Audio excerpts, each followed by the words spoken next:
मैं ग्रेस प्रताप नगर जयपुर से कक्षा 8वीं की छात्रा है।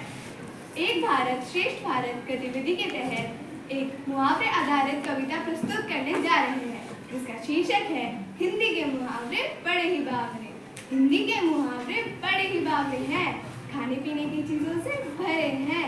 कहीं पर फल है तो कहीं आटा दालें हैं, कहीं पर मिठाई है तो कहीं मसाले हैं।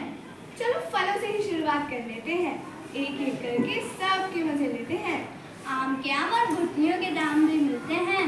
कभी अंगूर खट्टे होते हैं तो कभी खरबूजे को देख रंग बदलते हैं। कहीं दाल में कुछ काला होता है तो कहीं किसी की दाल ही नहीं गलती। कोई टेढ़ चावल चम्मच खिचड़ी की पकाता है तो कोई लोहे के चने चबाता है। कोई घर बैठे रोटियां तोड़ता है तो कोई दाल भात में मुसलचट बन जाता है। मूंगफली सी में जब आटा गीला होता है तो आटे दाल का भाव भी मालूम पड़ जाता है। सफलता के लिए कई पापड़ बेलने पड़ते हैं, पर आटे में नमक तो चल जाता है, पर गेहूं के साथ घुन भी पिस जाता है। अपना हाल तो बेहाल है, ये मूंग और मसूर की दाल है। कभी तिल का तार तो कभी राई का पहाड़ बनता है।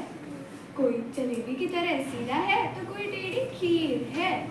किसी के मुंह में घी शक्कर, सबकी अपनी अपनी तकदीर है। भाई साहब अब कुछ भी हो, घी तो खिचड़ी में ही जाता है। जितने मुंह उतनी बातें, सब अपनी अपनी बीट बजाते हैं। वह नक्कार खाने में तूती की आवाज कौन सुनता है? हिंदी के मुहावरे तो बड़े ही बावरे हैं। ये गजब मुहावरे नहीं, बुजुर्गों के अनुभवों की खान है। सच पूछो तो हिंदी संपूर्ण भाषा की जान है। हिंदी संपूर्ण भाषा की जान